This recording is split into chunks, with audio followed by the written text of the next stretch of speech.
সুবহানা রাব্বিয়াল আযীম ছোট্ট একটা শব্দ শুনতে লাগে, সুবহানা রাব্বিয়াল আলা পড়তে হয়তো 1 সেকেন্ড 2 সেকেন্ড লাগে, কিন্তু সেটার গভীরতা আমি যদি রহমতের চশমা দিয়ে একবার দেখতে পারতাম, হয়তো এই সুবহানাল্লাহ জিকিরের সামনে সারা পৃথিবীটা অনেক ছোট মনে হয়ে যেত। সুবহানাল্লাহ।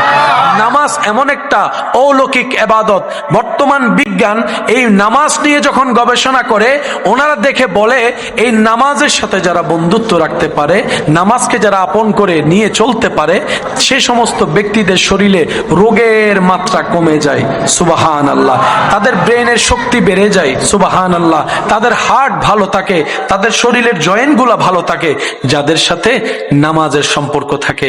ওই যে রব্বুল আলামিন বলেছে, ইন্নাস সালাতা তানহা আনিল ফাহশাই ওয়াল মুনকার। তাই রবের কাছে সবসময় ফরিয়াদ করবেন, আল্লাহ নামাজ তো আমরা পড়তেও জানি না, আমরা শুধু অঙ্গভঙ্গিটা করতে জানি, তাও সঠিকভাবে আমরা কেউ করতে জানি না।